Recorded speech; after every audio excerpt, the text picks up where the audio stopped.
Happy Monday night, everyone. We are here for your WWE Raw review for June 16th, 2025. I debated yesterday whether or not we were even going to do a review tonight, but I'm glad we chose to because there was some big news going on not only today regarding AEW and Jon Moxley and a lawsuit they are facing, but also tonight on Raw.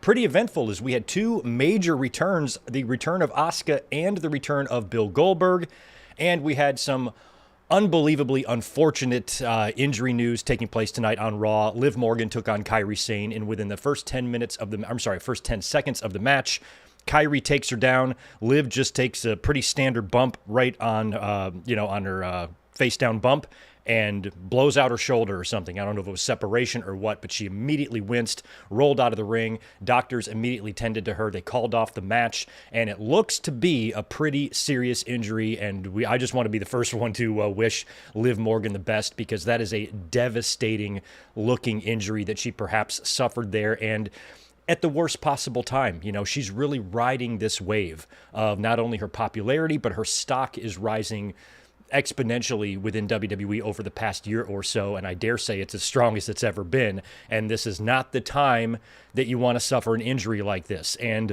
I haven't seen any updates. If you guys learn of anything tonight, feel free to share it in the chat. Haven't seen any updates yet, but based on the eyeball test, looks to be serious, and something like that took her out of the match that quick, you know, it just feels like there's no way around surgery for something like that. I really, really hope I'm wrong.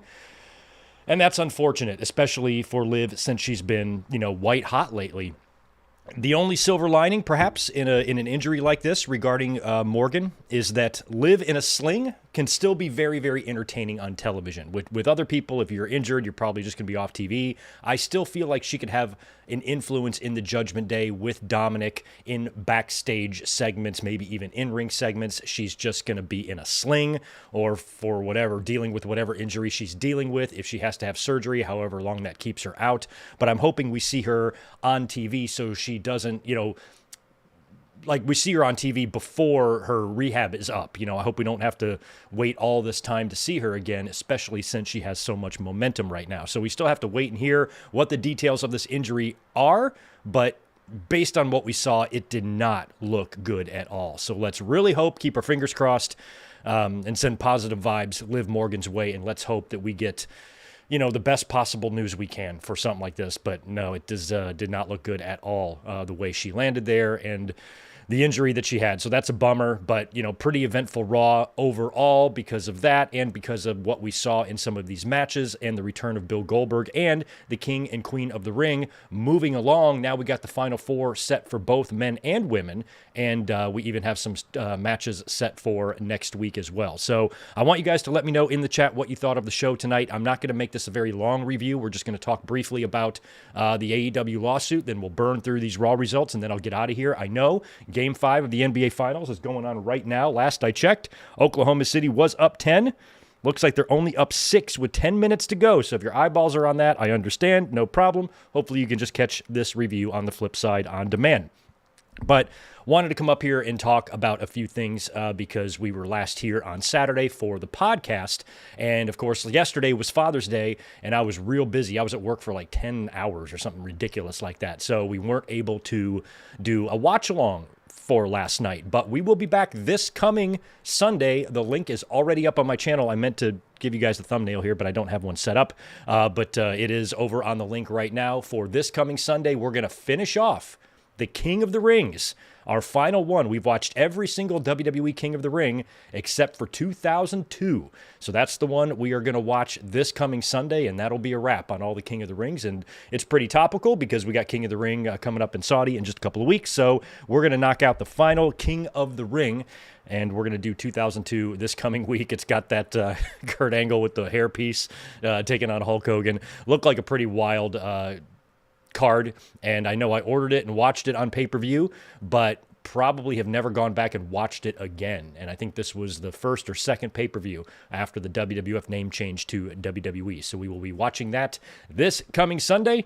Set your calendars. Let's do some quick shout-outs here in the chat, and then we're going to jump into this AEW lawsuit news, which is a little bit bizarre, and we'll talk about that. Good to see Zane G, Melissa Hernandez, Ajax Johnson, 10 months strong. We got Justin Kong Lang, JT is here. We've got Denny Down Bad, Victor Colon, Intimidator, Rodrigo, good to see you. Doug Unfunny is here as well. So is Joshua Aparicio. We've got Isaac C4J in the house as well. Chris Ludek popping in with $5. Thanks for that. Awful luck for Liv. Apparently speculation is a shoulder separation, which with surgery is like 3 months. Hopefully she can still cut promos. 3 months is not bad. I wasn't sure how long you're out for a shoulder separation. That was my first thought because they showed the replay. She came down on her elbow and you could just see in her face, it's all over her face. You could tell instantly that this was no work at all because she was selling it instantly, rolled right out of the ring. You could see it on her face too when the doctors were talking to her. She was just like, this can't fucking be happening. And the way she landed, it probably just popped out. So I've never had that. I've had shoulder problems before and they suck, but I've never had my shoulder popped out. I had rotator cuff tear and things like that were painful, but never anything like that. So I don't know what, I know obviously they got to pop it back in, probably got to go in there, repair a little bit. If something like that only keeps you out 3 months, I feel like Liv should consider herself lucky. Better a shoulder than a knee. You know what I mean? Knee is like a year. So I'm hoping that's worst case scenario.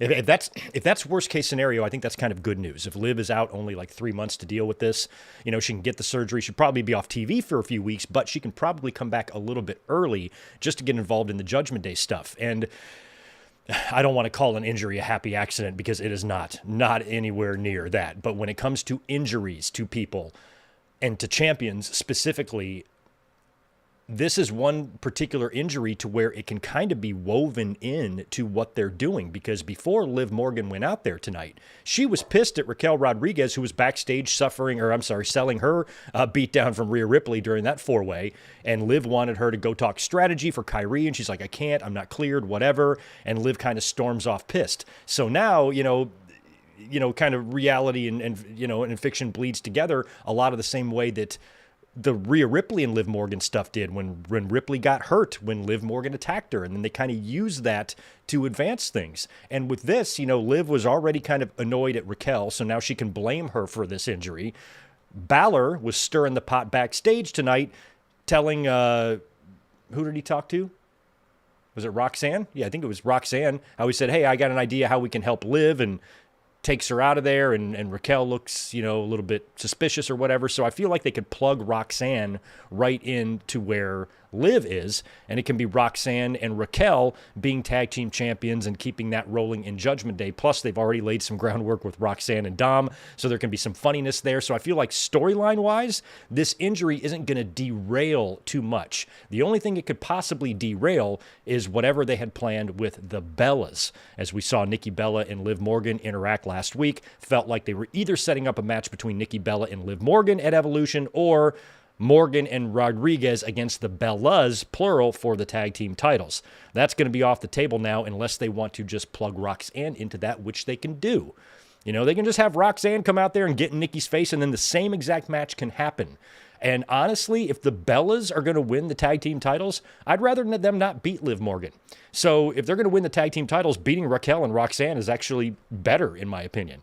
So when it comes to injuries in terms of, obviously we all feel bad for Liv and we hope it's not as serious as we're fearing, but in terms of WWE creative and how they're going to manage dealing with this injury, it's probably one of the better case scenarios they've had because they're not going to have to derail too many of their plans with this injury because they have so much going on surrounding Morgan that they can kind of keep it going, and hopefully Liv can still be on TV. Maybe we'll get some miracle news tomorrow morning. Oh, it was feared that it was separated shoulder, or they popped it back in. She's fine, no surgery, just maybe needs a couple of weeks off and some rest and R&R. She'll be fine. Maybe we'll get some news like that, but most likely she separated, fucked it up. She's going to need surgery, and she will be out for a little bit. So we'll keep our eye on that story.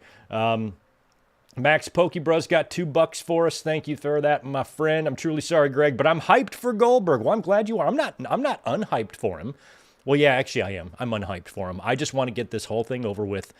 Goldberg has been kind of hanging over our heads for a lot of years now.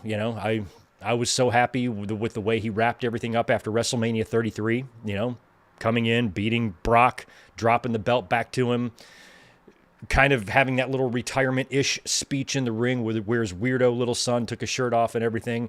I was happy with that. I was like, okay, that wasn't too much Goldberg. But, once he's beaten the Fiend and all that, and I just no. And he really, really overstayed his welcome in my mind, and I've just wanted him out of my fucking life for so long. So I'm happy he's back because this means this is the end. And we're going to talk about Goldberg here in just a second. Maybe it's a sprain. I doubt it. Not by the way she reacted. You don't really react that way to a sprain. Certainly not enough for the doctors to come out there and just call off the match like that. Feels like it had to be more than a sprain.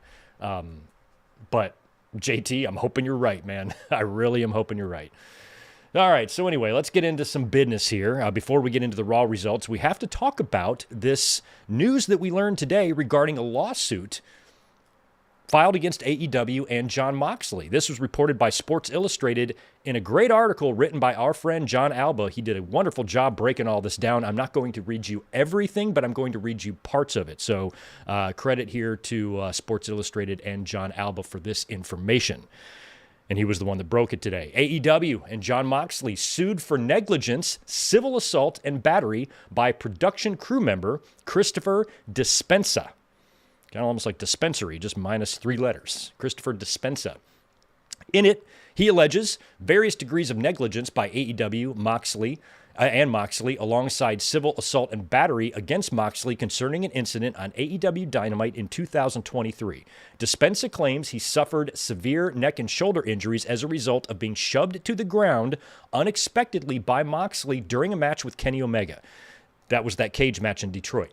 We'll talk about that. Dispenza alleges in the lawsuit that the incident resulted in him requiring cervical fusion surgery, shoulder surgery, and treatment for other unspecified injuries. Dispenza said the injuries occurred on the May 10th, 2023 edition of Dynamite in Detroit. There, Moxley faced Omega in a cage match, which ended up spilling to the outside. Moxley went to grab a screwdriver to use on Omega, and in doing so, shoved Dispenza to the ground. The lawsuit claims Moxley was supposed to only grab the screwdriver, and Dispenza took an unplanned fall as a result of being shoved.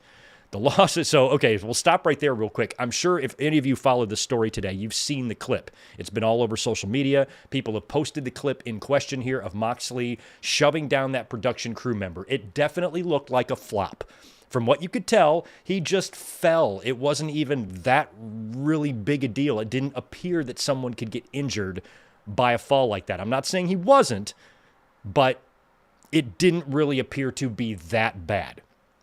Plus, he waited 2 years to file anything.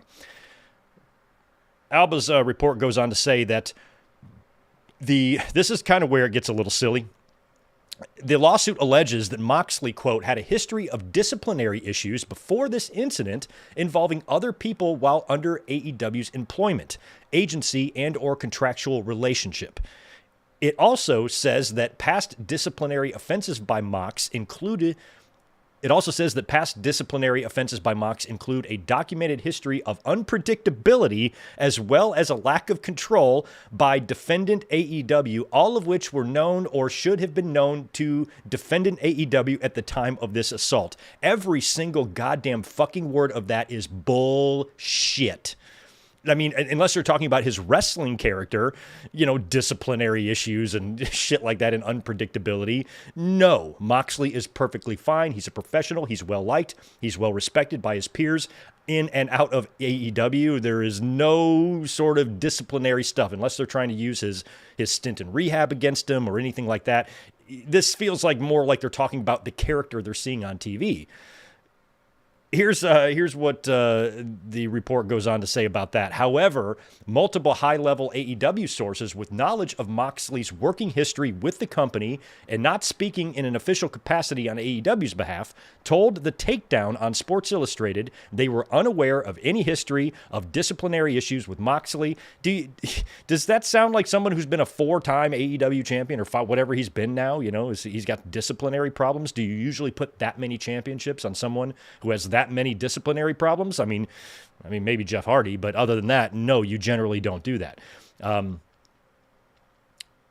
They were unaware of any history of disciplinary issues with Moxley, noting he is respected within the promotion by talent and management. One referred to him as a locker room leader and disputed the characterization of Moxley given in the lawsuit. His attorney also noted Dispenza said he never filed an official incident report that night because he had another job on tour he had to get back to, but he claimed that he spoke with 3 individuals that evening about getting hurt. His legal team said Dispenza relayed his alleged injuries to ringside physician Dr. Michael Sampson, director of performance psychology Chris Manzione, and a member of the athletic training staff. Dispenza claims Sampson was upset over the situation, saying that all stunts or interactions outside of the ring must be approved by Sampson beforehand. Sampson was near Dispenza when the incident occurred. He said Sampson asked him to go see the training staff. Now, that's only about 60% of the report. I just kind of pulled some of the more interesting stuff there. It also goes into who exactly this guy worked for and how that,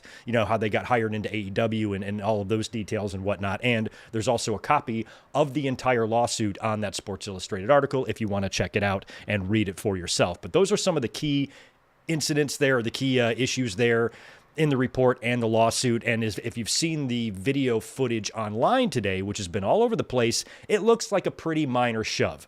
So, when it comes to this stuff, and I'm not the only one that has this opinion. I saw this a lot today. I really saw this a lot today. And of course, obviously, we're not talking about the tribals. We're not talking about the IWC's version of MAGA, the anti-AEW anger boys and the WWE tribals and everybody that's making this a huge deal, turning this into Hunter Biden's laptop and whacking off over it. We're not talking about those people. We're talking about regular-ass fans like you and me. I think a lot of us, I saw the same opinion today from a lot of people, and it felt like a lot of us, I know me for sure, are kind of equal parts hoping the guy gets a payday and also not blaming AEW very much. I feel like this is a very minor incident. I feel like, if anything, going forward, they need to absolutely make sure that you do not lay a finger on anyone, especially if they're not a wrestler or a contracted talent. You don't lay a finger on anybody, any cameraman, member of the production crew, or any outsider like that unless it's absolutely discussed first. So Moxley, maybe in the heat of the moment, in the match, shoved down the production crew guy, thinking no big deal. Camera guys have gotten knocked out before. Did Shawn Michaels, did they plan that guy getting super kicked in the Hell in the Cell? Actually, I think they did. When Shawn took out that one cameraman in Hell in the Cell and then they had to get him out of there. But there's been lots of incidents in the past. Well, I know at WrestleMania 11, Shawn was throwing photographers around, right? On the outside of the ring and stuff. Cameramen, maybe it's a little bit different of a deal because you're actually there in a working capacity.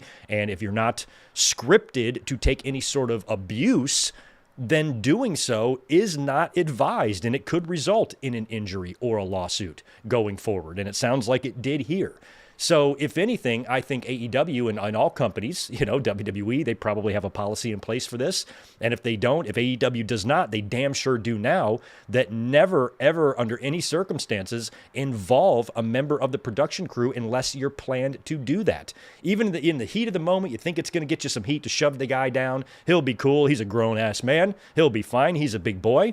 No, this is America, where you sue for everything here.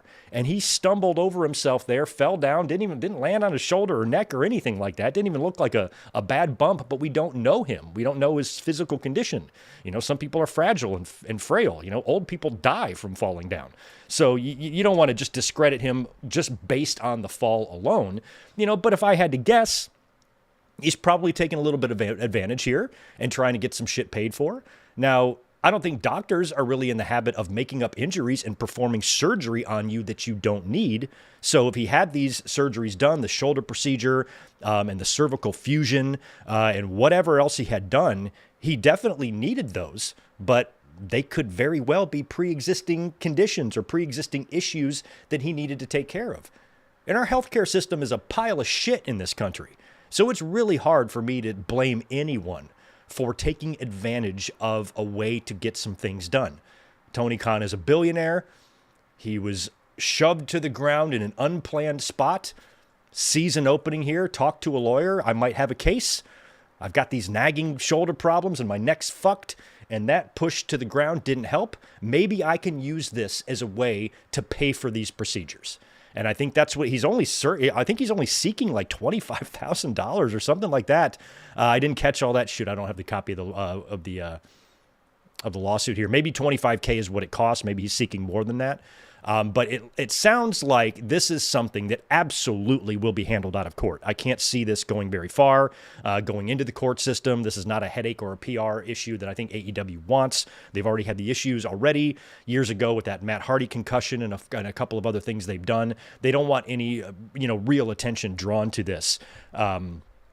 Because it wouldn't be good PR. But at the same time, it's not like this isn't mass transit, If nobody knows what the mass transit situation is, or incident, I should say, Google that shit, young fans. It's nothing like that. This is, I think this is pretty minor. I don't think this is going to affect, Moxley's run in the company. I don't think he's facing any punishment for this. If anything, Tony Khan's probably, okay, from now on, guys, let's not do that so we don't have any lawsuits. And if Tony Khan's got to throw this guy $100,000 to shut him the fuck up and get this out of his life, he will do that. Just like Vince McMahon might wind up throwing $100 million at Janelle Grant. Not $100,000, but $100 million at Janelle Grant just to get that out of his life. So these two situations are not the same. If you hate AEW and you're all happy today because you think they've got this big lawsuit, this is not going to be a big deal. This is going to be handled out of court. Now, think of the wrestlers that have been paralyzed in WWE rings. The Rockers did that to that guy in the 80s, and there's been a couple of other instances of people just getting injured and hurt in lawsuits and stuff through wrestling. This is all a very, very dangerous game, and sometimes people can get hurt, and you certainly don't want to see that happen to civilians or cameramen or anything like that. So, at the end of the day, this lawsuit doesn't seem very serious, and I don't think it will ever see the inside of a courtroom because it wouldn't be worth it. It wouldn't be worth it to AEW to fight this. Just pay the guy off, let him get his surgeries, and otherwise he'll probably be paying for this shit for the rest of his life. So when I said that I saw the same opinion today, I did. It felt like a lot of people are, number one, not really blaming AEW for this. Ricochet incidentally put up a tweet and said the world has become a bunch of pussies, and then it was taken down. Not cool, Ricochet.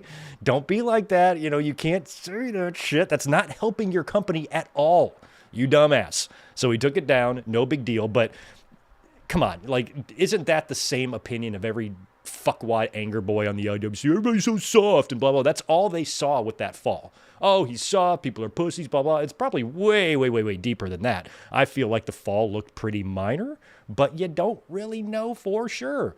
You push your 80-year-old grandfather like that, he's going to be breaking some bones. You don't know what was going on with that guy previously.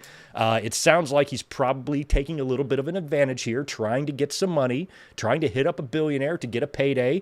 And like I said, when it comes to, healthcare and needing, procedures done and surgeries and how fucked everything is here, if a guy has found a way, to work the system, I can't be mad about that. But I also can't be pissed at AEW for endangering this guy's life. It's not like they threw him off the top of the cage or anything. Like I said, it's not like it was a mass transit situation.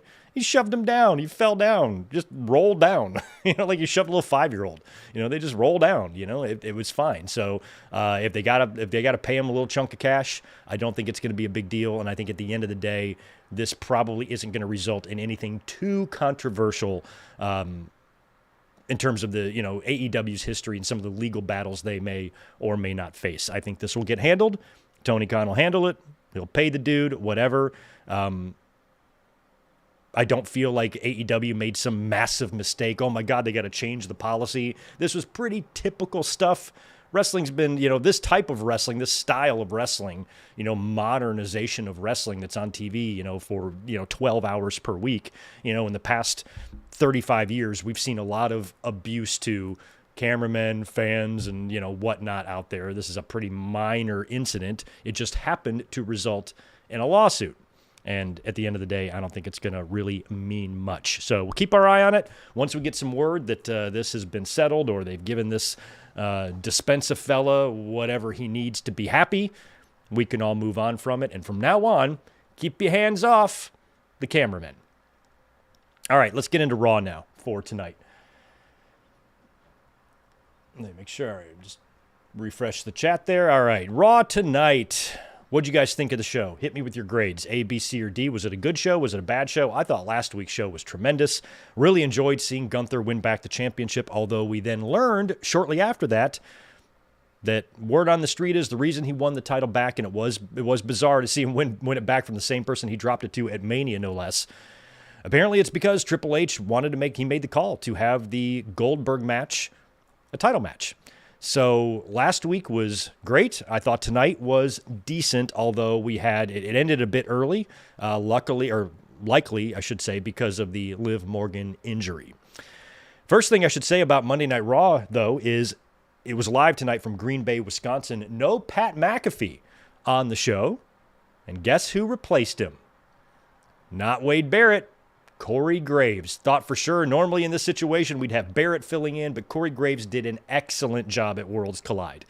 And I feel like he's starting to, mend his fences with WWE. Hopefully he can be back on a mainstream show once Pat McAfee leaves to go do football in a couple of months.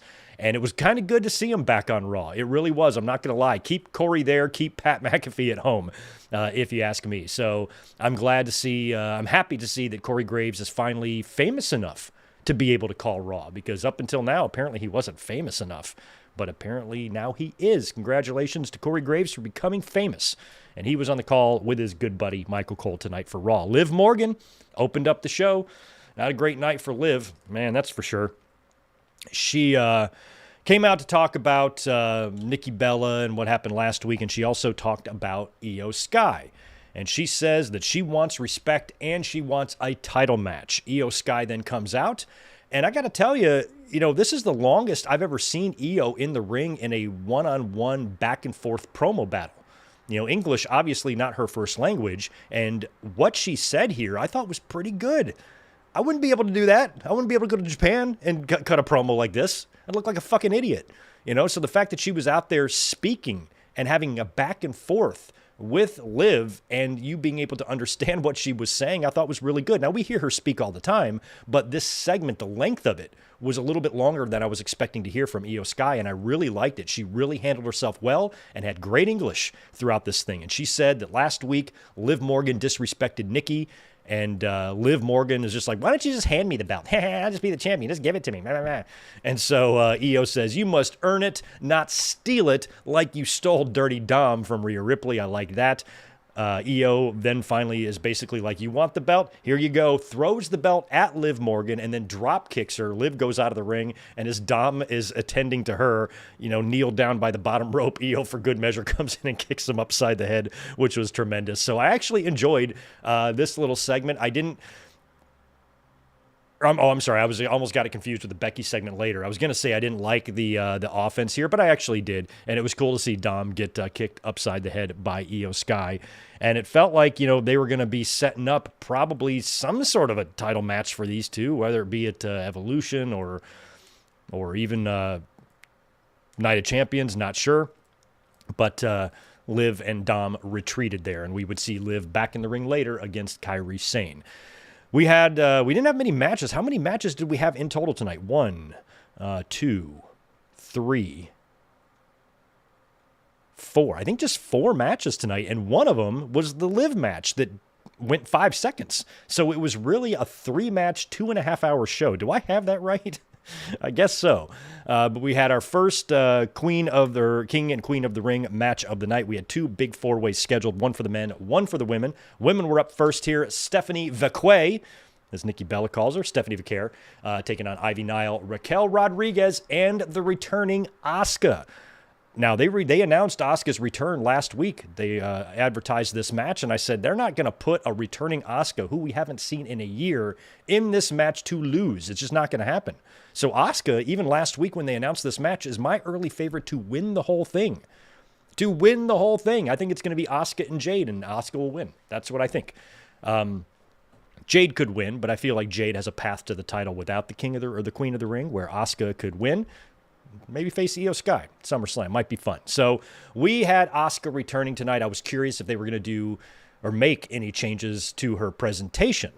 in terms of her makeup and stuff, but she came back looking pretty much like she did before, although they did switch back to her original CFO's theme, which I love. I did like it. I liked her theme, her most recent theme, but I liked the original better. So it was kind of cool to see her come out to that. And like I said, she's going to win. I thought it was really cool, too, to see her and Stephanie Vaquer mix it up a little bit. Steph hit her leg move on Raquel on the apron, which was really awesome. So Raquel Rodriguez later on has got Stephanie Vaquer pinned until Rhea Ripley shows up at ringside, pulls Raquel out of the ring. This is revenge for what Raquel did to her last week in Ripley's four-way match. Ripley then hits a riptide onto Raquel on the floor, takes her completely out. And then in the ring, Asuka hits her Empress Impact finisher. And I forget, did she hit this on Raquel or did she hit it on Asuka? Shit, I didn't write down who she hit this on. Or I'm sorry, she hit this on Raquel or she hit it on Ivy or Stephanie? Help me out. Who did she hit her new finisher on? But basically, it's kind of like Naomi's butt move.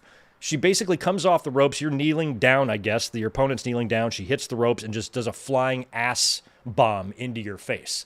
And she's calling it the Empress Impact. So I can only assume that since they're calling the new finisher Empress Impact, that Eat My Ass was already trademarked. Somebody probably already trademarked that because that would be the good finisher, a good name for the finisher, because you're literally eating her ass. Her ass is flying at your face and then smashes you in the face. You go down and she pins you. So I don't know why they're not calling that finisher Eat My Ass. They should. But until that trademark becomes available, WWE is going to have to call it the Empress Impact. And Asuka does in fact advance. And now we got the final four here. It's Roxanne and Jade and Alexa and Asuka. So Asuka and Alexa, I got to go Asuka in that. I want Asuka. I think they're former tag team champions. I think that match happens on SmackDown, right? Is that when they do that match? Or is it next week on Raw? Might be next week on Raw. I didn't catch it. But Asuka and Alexa there, I could totally see Asuka advancing. And Jade beating Roxanne, I could definitely see. But now with the Liv Morgan injury, I felt like somebody might come out and cost Roxanne there, Raquel or Liv or whatever, but Liv's injury might change that. But still, what a height difference here. Is Raquel going to come up to Jade's waist? My God. But I think it should be Jade and Asuka in the finals. I think that would be a good match to do. And I think in that situation, Triple H would put over Asuka. He loves Asuka. And like I said, I think Jade Cargill can still get a title match at SummerSlam. Don't forget, she won her match against Naomi at WrestleMania. I don't think she needs to win the Queen of the Ring as well, unless they do plan on putting the belt on her. Now, if the plan is to put the belt on Jade, then yeah, I guess winning the Queen of the Ring would work. But I feel like the next time Jade gets in the ring with Naomi, Naomi's going to win. And Naomi is the current Money in the Bank briefcase holder. So it just feels like we're headed towards a Naomi and Jade or a Naomi and Jade and Bianca triple threat at SummerSlam. And I don't think you need the Queen of the Ring tournament to achieve that. Where on Asuka's side of things, she's back now. This is a good way to just remind everybody that this is a main eventer and she's, a world title contender. So if she wins the Queen of the Ring, she can then challenge Io Sky at SummerSlam, which I think would be a really fun match. If those were the two matches, the two women's championship matches at SummerSlam, I would be perfectly satisfied with that. Io Sky versus Asuka on night one. Naomi, who probably by then will have cashed in on Tiffany Stratton, maybe at Evolution, she will be challenged by Bianca and Jade on night two. I'd be perfectly happy with those two matches taking place at SummerSlam for the championship. So I'm kind of hoping that Asuka is the one that walks away with the victory here, because after being off for so long, I feel like this would be a good way to just bring her back and bring her back huge, giving her a title shot at SummerSlam. So I'm going to be rooting for Asuka if it does turn out to be Jade and Asuka in the finals. And then Jade can move on still, I think, to get a championship match at SummerSlam. We go backstage. We're in the Judgment Day's locker room. Raquel is back there selling. She, of course, got riptide on the floor by Rhea Ripley in the previous match. And Liv wants to go talk strategy for her match with Kairi Sane, which I guarantee she was probably scheduled to win since Kairi beat her when Liv returned from making the movie a couple of weeks ago. So I thought this match was kind of booked for her to get her win back anyway. But Raquel was like, I'm not cleared to do anything, but Liv was only asking her to go talk strategy, but Raquel's like, I haven't been cleared to do anything else. I'm like, you haven't been cleared to talk? You're talking now. Why can't you just go with her? And maybe she meant like, I haven't been checked out by the doctors. Maybe that's what Raquel was trying to say. But basically it was like, no, I can't. Can't you just see? I'm got my bell rung here. I'm trying to deal with this. So Liv kind of storms off. And Dominic then tells Finn Balor, Dominic kind of acting like the leader of the Judgment Day a little bit here, because JD is going to take on AJ Styles later on, and Balor is going to be at ringside, but Dom's like, no, you were supposed to take care of AJ a couple of weeks ago. You didn't. So why don't you just hang back? I'll go out there with JD. And then they leave. And then Balor, I believe, starts talking to Roxanne about how he thinks she can help Liv Morgan. That's how that whole situation went. And they walked off as Raquel watched them very suspiciously. So this all happened before the Liv Morgan injury. So assuming or pretend or hypothetically, let's say Liv did not get injured here tonight, the plan is for Raquel to be suspicious of Roxanne and Balor. But I feel like now with Liv's injury, Roxanne and Raquel are going to have to wind up being on the same page somehow, or at least that's how it feels. Or maybe it's reluctant. Until Liv Morgan comes back, you're going to be the co-holder of the tag team championships, as a placeholder or whatnot. And then when they lose the titles, they can blame Roxanne, something like that. I don't know. But a whole bunch of stuff going on in that backstage segment there. Then it was time for Gunther to have his big victory promo. Of course, last week in the main event, he defeated Jey Uso to win the World Heavyweight Championship back after dropping it to him at WrestleMania. And Gunther, first thing he did when he got in the ring was reference the rumors. I've heard the rumors of what I'm going to be doing next and all that. So right off the bat, they're kind of, acknowledging the Goldberg stuff. The fans then start chanting Goldberg.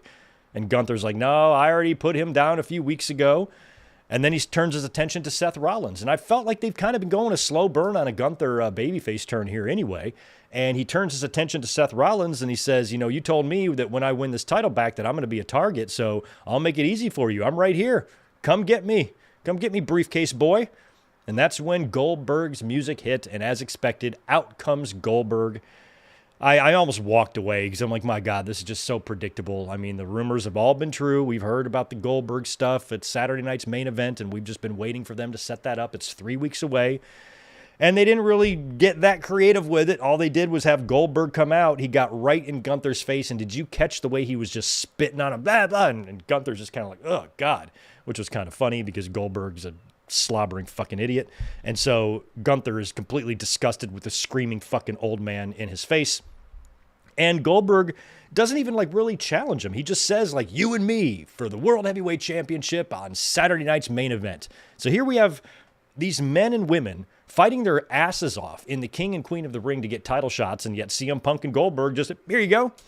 They get to bypass all that stupid tournament shit, and they just get to have their title shots anyway. So right there, the match was made. Goldberg says he's facing Gunther at Saturday night's main event. He didn't even say, I talked to Pierce, I talked to Triple H. I don't think he said any of that, right? He just said, you're next, or you're mine, or whatever he said on Saturday night's main event. So obviously they didn't have a whole lot of time to have Gunther or Goldberg come out, confront Gunther, and the next week they make the match. They just went ahead and made it right here. But they didn't really reference anything about Goldberg's retirement match unless something was mentioned on his shirt, which might have been. But they didn't say anything about Goldberg's retirement match. So what I'm expecting them to do is, since the match has now been made, next week on Raw, Gunther should just come out and be like, you walk right in here as a 60-year-old after not being here for so long, and you get a title match? You get to challenge for my championship?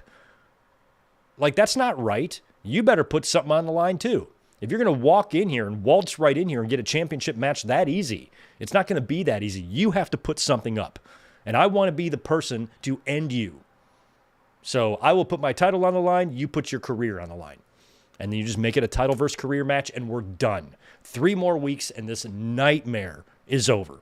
And we get Goldberg out of our lives forever. I'll tell you what, if he wins that World Heavyweight Championship on Saturday night's main event,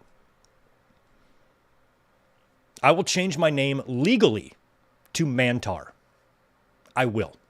Legally. Mantar. I'll get the mohawk and everything. I will. And then I will move into the woods and live there indefinitely. So let's hope that doesn't happen. But Goldberg and Gunther is now set officially for Saturday night's main event. Then we get that AJ Styles versus JD match. Hey, trivia people, how many times in history have we had a one-on-one match where the two opponents have two initials as their first name? I want to know the exact amount of times right now. Zane, you know? Tell me. I'm sure it's happened a lot of times, but something I noticed. Nothing major here. Dominic was at ringside trying to help out. Didn't help. AJ Styles hit the Styles Clash on JD McDonough and then somehow ran off with Dom's Intercontinental title. And he would show back up later backstage. Let's skip to that. No, we can't go to that yet, but we will talk about AJ getting his championship match at Night of Champions here in just a second. But he beats JD in that one. And then we get our Bayley promo. What'd you guys think of this? Let me know in the chat. Did you like the interaction here, the one-on-one between Bayley and Becky? I kind of did. It was cool to see two of these four horsewomen, going at it because I think they can both really hold their own on the mic. And I thought it was good. Bayley came out first, obviously. All the fans welcomed her back. And she said that what Becky Lynch did to her right before WrestleMania made her stronger. And she called out Becky, told her to get her ass out there, which Becky does. Decked out completely from head to toe in Chicago Bears gear in Green Bay, which is pretty funny. Classic heel move. And, Becky goes on to talk her shit, and Bayley calls her insecure and wants a match. And Becky, of course, does the heel thing. You want a shot at my title? No problem, but not here. In Green Bay, and then she goes to slap Bayley. It doesn't really land, though, and then Bayley knocks down Becky. So I liked the promo between the two. This was kind of similar to Io and Liv, just that little promo battle back and forth, and then the little bit of physicality at the end. And I thought Liv and Io's was a little bit better. I didn't like the slap to Bayley, and then when Bayley knocked Becky down, it just didn't look a little wonky, didn't look great. But the promo between them I did like, and it really highlights how good these two women really are. So Bayley wants her match, and she would end up getting that match officially made for next week in the next segment. We go backstage, and it's Nick Aldis. By the way, Adam Pearce was off for whatever reason. He did put up on social media today that Aldis would be filling in for him. So there was no Pearce. Aldis was there. He is then approached backstage by AJ Styles, who has Dominic Mysterio's Intercontinental title. And Aldis says, "Thank you for returning that in a timely fashion. I'll make sure Dominic gets this eventually," which was kind of funny. Doesn't seem too upset at AJ for jacking the belt. And gives AJ what he wants. He gives him an Intercontinental Championship match against Dominic at Night of Champions. So Dom and AJ are going to be making the flight over to Saudi to battle for the IC title at Night of Champions. That match is made. Then, right after that, Bayley shows up, and Aldis announces Bayley versus Becky for the Intercontinental title, not at Night of Champions, not at Saturday night's main event, and not at Evolution, on Raw next week. Raw next week is fucking stacked. It really is. It's going to be a good one. Maybe we'll do a watch along at the show next week. So that match is set for next week. We are not going to get an Intercontinental title change in that match at all. They are 100% setting up a triple threat between Bayley, Becky, and Lyra, because right after that match is made, Bayley walks away. And who's she run into? Lyra. And Lyra's like, "Hey, welcome back." And Bayley's like, "Oh man, I'm sorry I didn't answer your texts and your calls. I'm just doing what's best for me." And Lyra's like, "That's cool. But if you win that Intercontinental Championship next week, I'm going to do what's best for me too." So clearly, Bayley, Becky, Lyra, got to be Evolution, right? I suppose they could do it at Night of Champions, but it would have to be set up next week. So next week in that match, they probably will actually. It probably won't be Evolution. It actually probably will be Night of Champions. But maybe next week we got Bayley, we got Becky. Something happens. Maybe Becky goes to cheat. You can. It's already written. It's already written. Becky's going to go to cheat. Lyra's going to come out and try to stop her. And because Lyra's coming out trying to stop Becky from cheating, it's going to backfire. It's going to cause a DQ, a count out, or cause something that prohibits or prevents Bayley from winning the Intercontinental title. Then you can either set, there's the classic thing that they do where the general manager runs out to the stage. Okay, you three can't settle this. You're going to do it this week. So they could do it that fast. So next week, Lyra's going to come out. She's going to attempt to interfere, probably going to try to help out Bayley to help her against a cheating Becky. Fuck something up. Bayley's going to blame her. There's going to be all this dissension. Becky's going to be laughing her tits off about it. And then you're going to be booking the triple threat. So it's just a matter of whether or not you're doing that at Night of Champions or Evolution. I feel like it'll be Night of Champions. And then we might get one more match, with these three at Evolution. I can't see Becky dropping that IC title so quickly, but I feel like maybe the end game here is for Bayley to win it at Evolution, not necessarily next week or in Night of Champions, maybe at Evolution somehow, either one-on-one or a three-way. We'll see. But next week, IC title match, and ain't no way in fucking hell we're getting a title change next week. Not happening. After that, we talked about this in the beginning of the stream here. It was Liv Morgan taking on Kairi Sane, and I was assuming that this was going to be where Liv would get her win back because she was booked against Kairi a couple weeks ago when she returned from filming the movie, and she lost. So this was a way to get her that victory back against Kairi Sane, and I think it was the first move. Was it a drop toe hold? Is that what it was? Some sort of takedown, and Liv just falls face first, kind of right on her arms and her elbows, and she immediately winces, grabs her shoulder, rolls out of the ring. Doctors and trainers tend to her, and they call off the match, and they announce Kairi Sane as the winner. So Kairi beats Liv again, and that's unfortunate because you could tell it was real. You could tell it was legit, and the show even ended several minutes earlier, likely because of the time lost in that match. So, all we can do now is just hope that we get as best news possible in the Liv Morgan situation, but it does not look good at all. Feels like it's absolutely going to be some kind of surgery. But if it's only a 3-month rehab, hey, that's a lot better than tearing an ACL. So hopefully Liv Morgan's momentum, and her rising stock isn't compromised too much with this injury. And I still feel like once, get that initial surgery done, let her rest up a couple weeks, get her on TV in a sling. She'll be funny. Just sit. They have a couch back there in the clubhouse. All she has to do is sit on the couch. Carlito played video games for all those weeks in a row, never got in the ring. Why can't Liv Morgan just chill on the couch and read a book, have a glass of wine? I don't know. Just be there to be there. And she's hilarious. And I think she would be fine. So at least, like we talked about in her situation, you've got the story that she's involved in right now.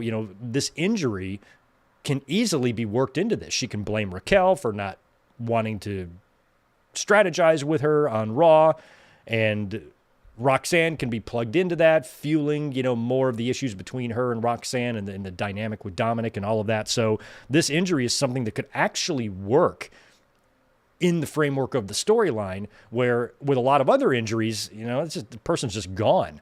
So Liv Morgan is in a unique situation here to where this injury should be able to at least keep her off TV, keep her on TV for the most part, and try to keep that momentum going. Austin was the same way. WWE was really riding him and counting on him, and then Owen Hart delivered one of the worst pile drivers in the history of pile drivers and damn near killed him. And he didn't wrestle for months, but he was on TV, raising hell, delivering stunners, doing whatever he could just to be out there because, he's somebody that has a lot of momentum and a lot of, a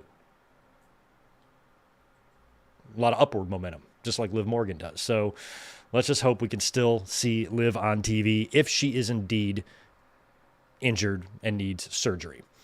Then we cut backstage to Sami Zayn.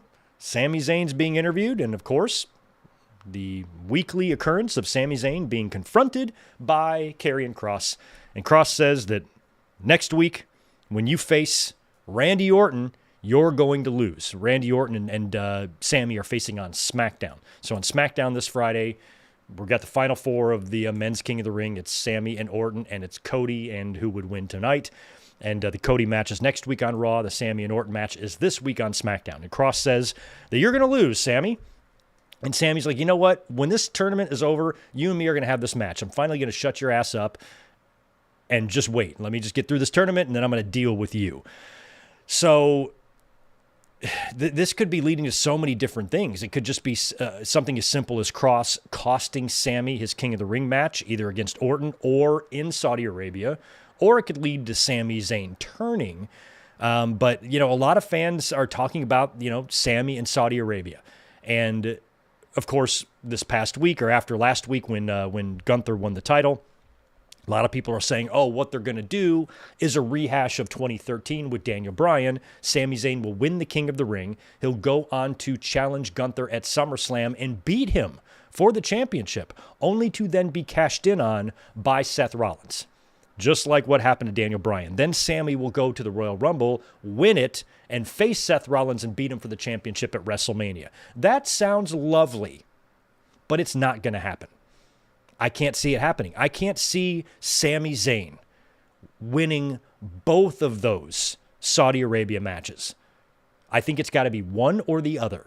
He either wins King of the Ring or he wins the Royal Rumble, but he does not win both. So I believe he's going to make it to the finals of the King of the Ring and lose.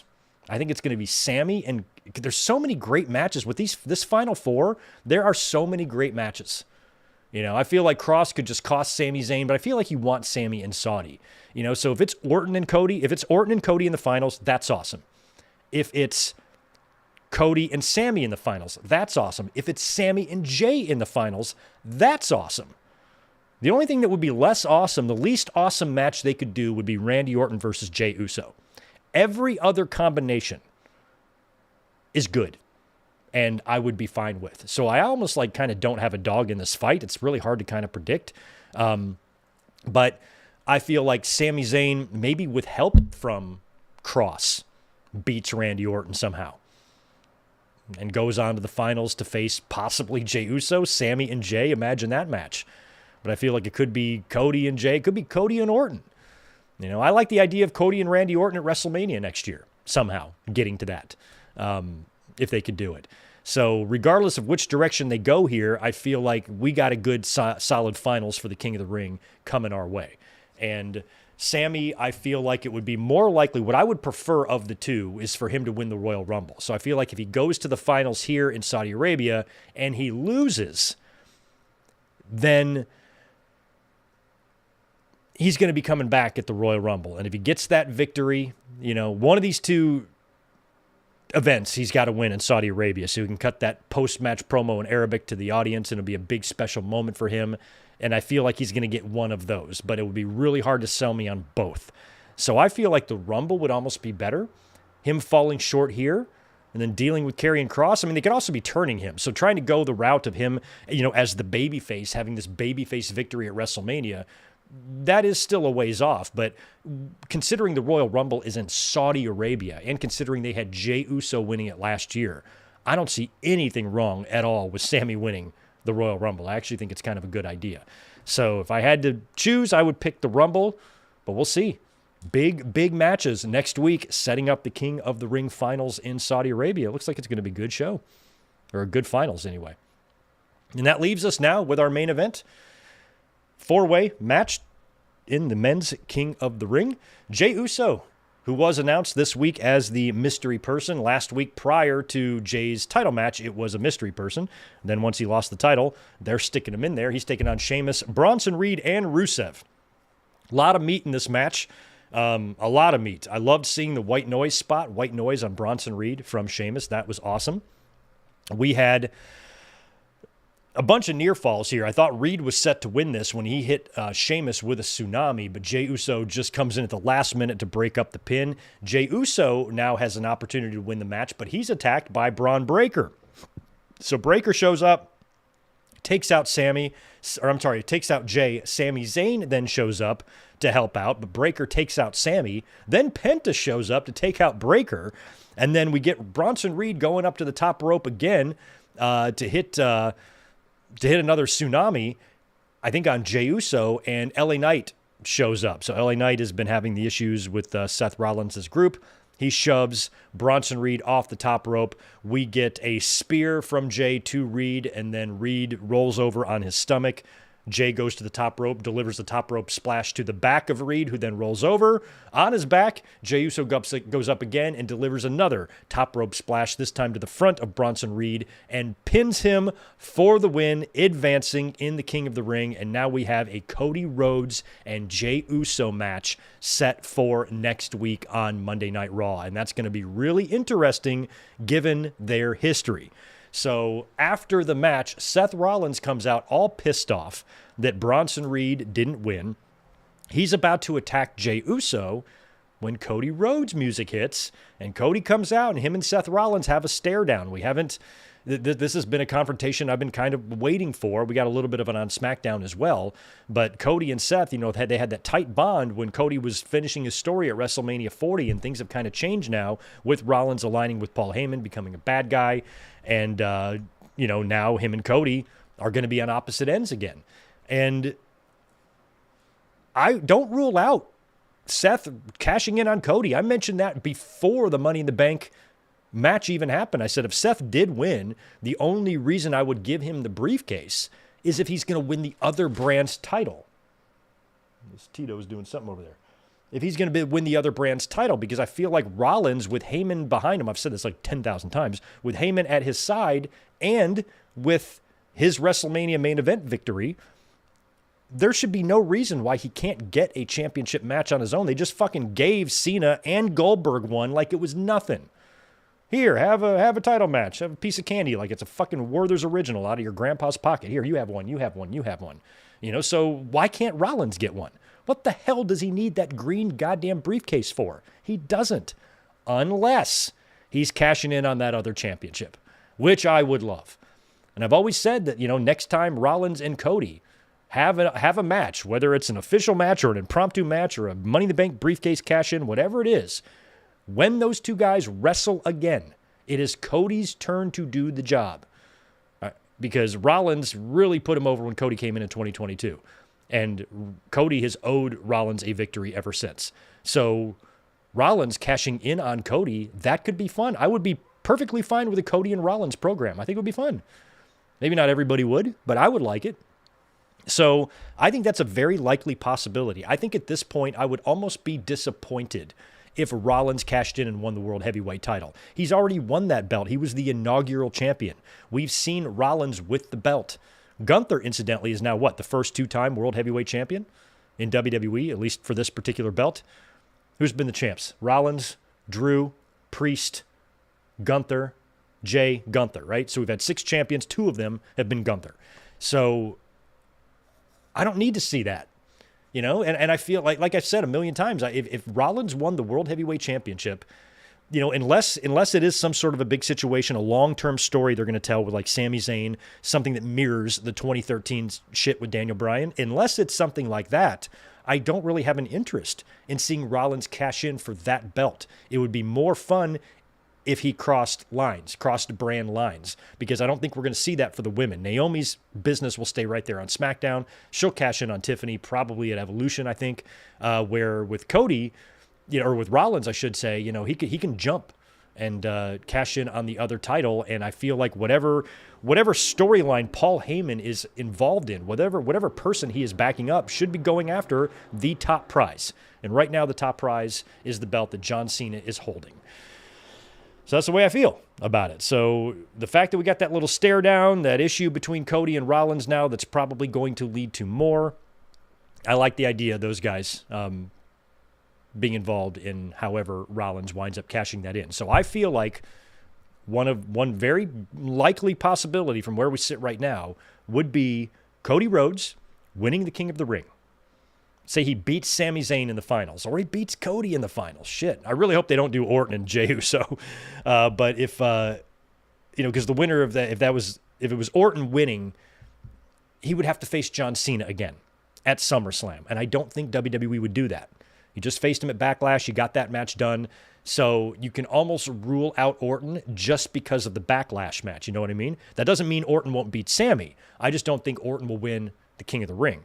So maybe we get the Cody and Orton tease. We get that match in the finals, where maybe Cody wins. What if they do that? Orton and Cody in the finals in Saudi Arabia. Cody wins, goes on to challenge John Cena at SummerSlam for the championship, beats him for it, then wraps up his business with Cena for the rest of the year, whatever they're doing.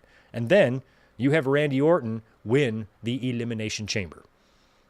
Sami Zayn can win the Rumble in Saudi next year, go on to challenge whoever the World Heavyweight Champion is at WrestleMania and win that belt. Elimination Chamber, you give that to Randy Orton, and he beats Cody Rhodes at WrestleMania for his 15th world title. And now Cody has dropped back-to-back WrestleMania matches against WWE's top legends. John Cena at 41, Randy Orton at 42. Cody's going to get considered Vegas cursed at this point, and you could tie that in. When it comes to the all-time greats, they beat you. You can't consider yourself one of the all-time greats, Cody, because when you were against the all-time greats on the grandest stage of them all, you lost. That could be maybe the beginning of what turns Cody heel. What do you think? So I would almost like a scenario like that over one of the other ones. Randy Orton is good. They've referenced Randy Orton winning that 15th title several times. So I feel like he's got to win one more before he hangs him up. If they gave the belt to John Cena, pasty ass, out of shape, bald spot John Cena, why can't you give one to big, jacked, tanned, 290-pound Randy Orton, this mountain of beef? Give it to him. Give him one. Give him at least one more. Give him two more. Have him break Cena's record, which would be kind of ironic if that happened. But maybe Randy Orton winning the championship from Cody next year at WrestleMania is what they do. I'd be into that. I'd be perfectly into that. So let me know what your scenarios are there in the chat or in the comments below if you're watching this on demand. I think that's going to be pretty much it for me in my notes. I didn't think tonight would be a very long episode, but I did want to come up here and talk to you guys about what went on. Juliet, you're really, really scared they're going to let Goldberg ride off into the sunset with him winning the title. Well, look at the bright side. If they do that, my name is now Mantar, and I'm going to grow horns on the side of my head. So at least you have that to look forward to. Some of you might be rooting for him now. I don't know. I can't see Triple H being as stupid as Vince McMahon. Now, granted, Triple H just had a photo op with the dumbest motherfucker that's ever lived, that Senator Kennedy asshole with a voice. So Triple H ain't the sharpest bulb in the drawer. He ain't no rocket surgeon, but he's a lot smarter than Vince McMahon, and doing that would feel like a Vince move. Now, Triple H learned from Vince, and I'm sure there's a lot of Vince tendencies that Triple H does have, but Triple H isn't as out of touch with what the wrestling fans are saying as Vince was. Vince was not only oblivious to what fans thought, he didn't give a shit. Triple H, I don't think, gives a shit or likes us very much, but also likes his job and wants to keep that intact. And if he were to belt up Goldberg and Goldberg were to beat Gunther in a similar fashion to the way he beat The Fiend, man, you are going to rile up the audience. There are going to be some pissed off wrestling fans, and I'm going to be one of them. And I'm not going to blame anybody for being like, what the fuck are you doing? I get that Goldberg is a legend, but shit, Austin got back in the ring. Austin had a retirement match. You're not putting the belt on him. Why would you do that with Goldberg? To bring him back, let him have his send-off. He doesn't need the title. He's already won 2 more world championships than he should have. Or maybe 3. How many Universal titles did he win? 2 or 3? He beat Owens, and then he beat The Fiend. Did he beat anybody else? He didn't beat anybody else, did he? So when he beat The Fiend, that's the belt that he carried into the pandemic WrestleMania. Do I have that right? Right? Okay, so I think just 2. That's 2 more than he should have had. Even when he came back in 2016 and beat Brock, you didn't need the title at WrestleMania. You could have just done the rematch and had Brock beat him. But instead, he beat Kevin Owens, and Owens hasn't seen that world championship since. So I can't handle that. He can't win. He can't win. I have a full-blown fucking conniption fit.